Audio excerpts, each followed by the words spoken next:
Anyway, welcome. Welcome to Cunw, brothers. It's Wednesday. It's cold out now, so we decided we're gonna go with some bourbon. It's bourbon season. I brought a bottle of the cheap stuff.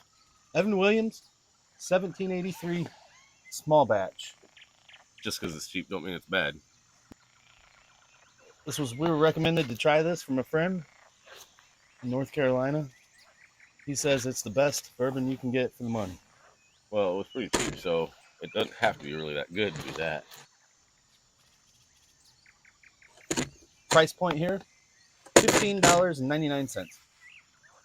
And it is a Screw top. screw on. Well, I wouldn't expect a quart for $16. Screw on. It's a 90 proof.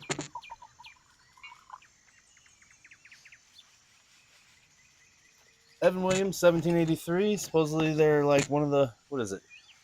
They earned the title Kentucky's first distiller in 1783. Distiller or distillery? Distiller. Evan Williams was Kentucky's first distiller. It's got a very clean smell to me.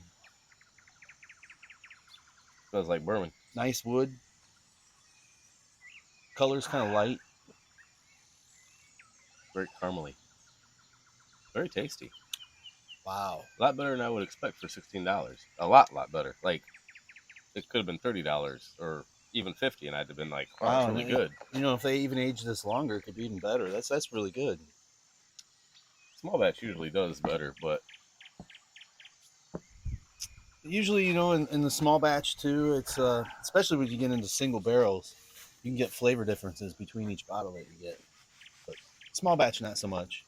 you know, we really don't need like water to open it up or ice cubes. Grab some snow. We got about a foot and a half of snow here. I just make myself a little ice cube and open this bad boy up a little bit. I don't think that's too much. There we go. But it's actually just Cool don't use yellow snow. I checked. I picked it up off the thing over here. Just well, it didn't cool it down that much. That's what I was looking for, more cool than water, but it has a nice sweetness to it. Mm-hmm. I definitely get like a, you know, not too heavily charged barrel kind of flavor. A lot of wood. I'm back to my former comment that it's a lot better than $16, $17. They were smart. They'd be charging, I wouldn't say if they were 25, smart. $30, you know. Well, they probably sell endless amounts of those at $16 to where they they wouldn't sell nearly as much for $50. I don't ever see people drinking this though. It's not even something I see at bars, you know. I mean, I bet when you order a drink at a bar, like a well drink, a lot of times that's what you get. Yeah, maybe like maybe a signature cocktail from a certain Probably restaurant, not the small batch, but just regular Evan Williams. You know what I mean? Mm-hmm. I can see them just using that. Puffing a Prop Day cigar from Goose Island. Still. What are you smoking on today? Cane. Just a little cane. Little cane F. The red label. The Liegra. So it's not the main cane. It's like a co, like one to the side. You know, like a co-pilot. No. That would be the Habano. I was going more for the cocaine. Yeah, I knew what you were going for. That's why I said it would be the Habano. He's from Cubano. These are pretty good. Not a lot of Prop Day to them though, but as far as this bourbon goes, honestly, I thought that cigar was better than when I lit it up the second time than it was when I, at Prop Day, I smoked a whole one. Nice little Robusto. Not a bad cigar. Kind of reminds me of just like a JR second. It doesn't, they're good, but they're not blow your mind good. Or I think this was better, but and it was cheaper too. But after I let it go out, I smoked the first one, and then the second one I had, I smoked about half of it, and it got late. I set it down. Next day, I got it up and cleaned it up a little bit, lit it up, and I was like, "Oh, it's like I got a creaminess to it, like a milky creaminess, kind of like a." Yeah, I like it. like a nice Cuban, you know, or a southern grown. It probably is. I don't know if I'd go that far.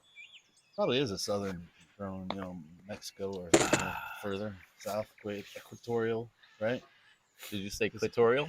Equatorial. I haven't had any clitorial cigars. That's for Bill Clinton and Monica Lewinsky. They like the clitorial cigars. Some of them equatorials. Equatorials. That's the.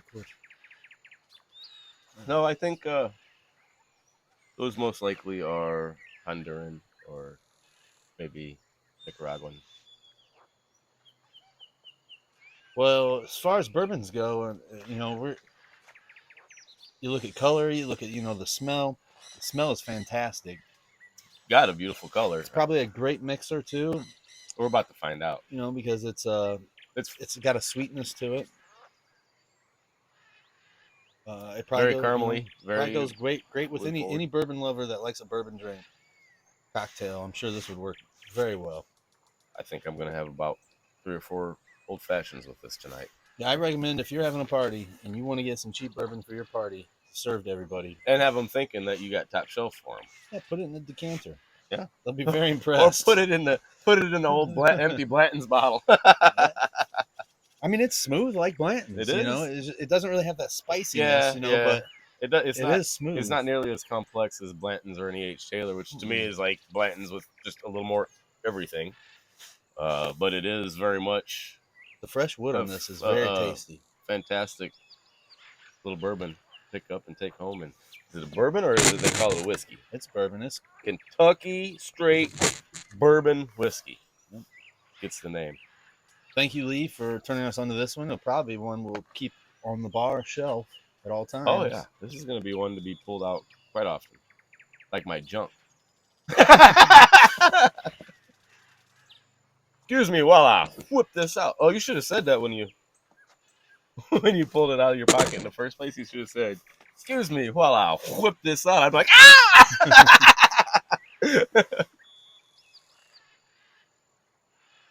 Surprisingly, it works very well in this 20-degree weather. Pairs very well with this. I don't know if 20-degree weather pairs with anything, but I mean, a fella does need a little something to warm him up, and this has got us on the outside, and this is doing very well for the inside.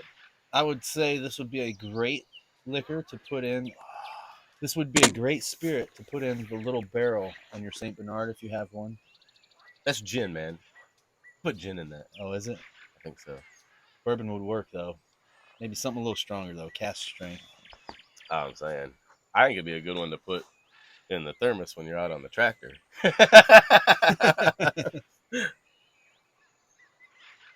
Yeah. So this will probably taste excellent in an old fashioned. Won't even have to add a lot of sugar. Oh no, it's very caramely and sweet. And I would put just like a little teaspoon or so of a simple syrup in there. I put 2 or 3 times as much bitters in it because you should never be afraid of the bitters or for smell and flavor, and just get it to it, dude. And throw my ice cube in there, and everybody, I have that little orange, and I got to mold up my Luxardo only cherry. And everybody likes their old fashioned their own way. If you're an old fashioned person, he likes his old fashioned with everything out of it except for the bourbon and the ice. Yeah, bourbon and ice go great together.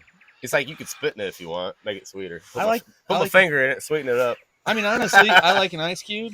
I like the bourbon. I like a little bitters, and I like 2 or 3 cherries because I'll eat the cherries in the end. And I'll let that ice cube water it down as I slowly sip on it.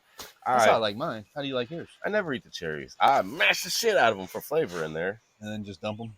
And then they usually end up getting dumped. But they stay in there as I make 2 and 3 old fashions overnight. And by the end of the night, I got a fruit cocktail going on at the bottom of my glass. These damn cherries we buy are like 50 cents each, so I eat them. Oh, Luxardo cherries. I mean, if you're going to do it right. There is some filthy cherries. Those are pretty good. They kind of taste more like we should medicine. I think they taste like cotton candy.